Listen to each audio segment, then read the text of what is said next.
Hello दोस्तों, आइए जानते हैं इस वीडियो के माध्यम से सावित्री और सत्यवान की इस कथा के बगैर अधूरी है वट सावित्री व्रत की पूजा।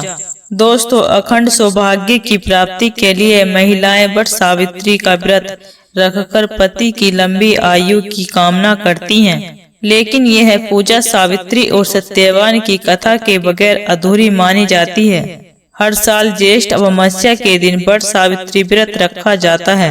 यह व्रत मुख्य रूप से सुहागन महिलाएं पति की दीर्घ आयु, स्वस्थ जीवन और सुखमय वैवाहिक जीवन के लिए रखती हैं। मान्यता है कि इस व्रत को विधि विधान से करने पर अखंड सौभाग्य का आशीर्वाद प्राप्त होता है। इस साल वट सावित्री का व्रत सोमवार 26 मई 2025 को रखा जाएगा। इसी तिथि पर सोमवती अमावस्या भी रहेगी। धार्मिक मान्यता है कि वट सावित्री व्रत के प्रभाव से ही सावित्री यमराज से अपने मृत पति सत्यवान के प्राण वापस ले आई थी। तब से ही इस व्रत की शुरुआत भी मानी जाती है।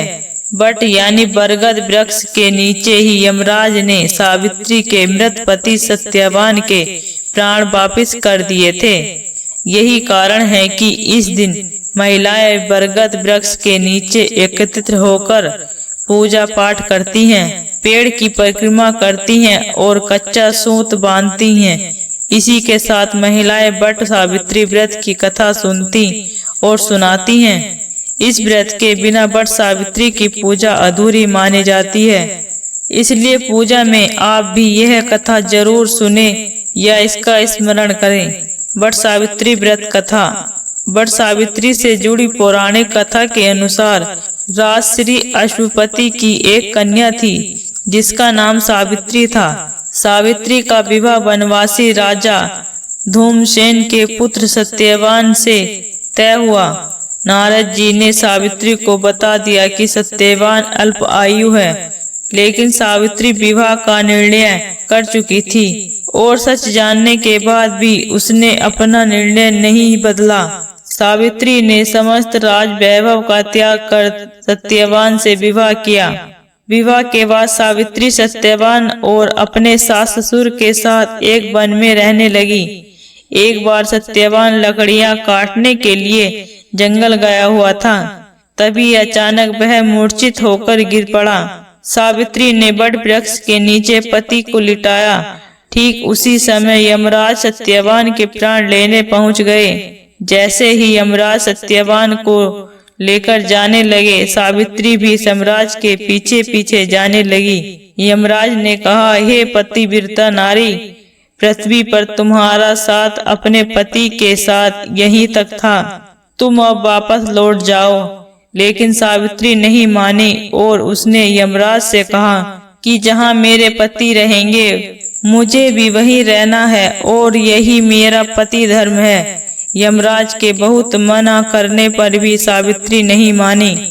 अंत में यमराज ने सावित्री से कहा कि तुम्हारे पति के प्राण वापिस तो नहीं कर सकता, लेकिन तुम मुझसे 3 वरदान मांग सकती हो।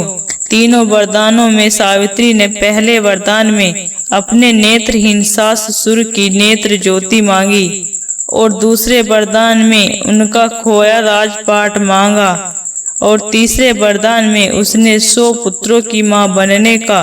तीनों वरदान सुनने के बाद यमराज ने तथास्तु कह दिया और सत्यवान को लेकर आगे बढ़ने लगे। तभी सावित्री ने यमराज को रोकते हुए कहा, प्रभु, मैं एक पतिव्रता पत्नी हूँ और आपने मुझे 100 पुत्रों की मां होने का आशीर्वाद दिया है। यह सुनकर यमराज को आखिरकार सत्यवान के प्राण वापिस करने पड़े।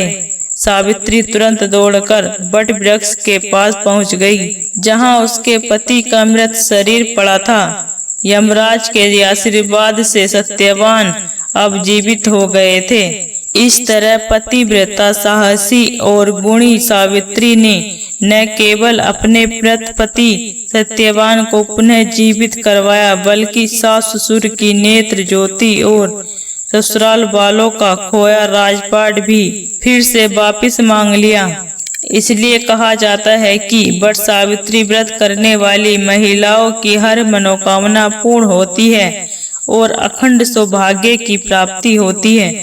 दोस्तों, इसी तरह की जानकारी पाने के लिए इस चैनल को सब्सक्राइब करें और वीडियो को लाइक करें।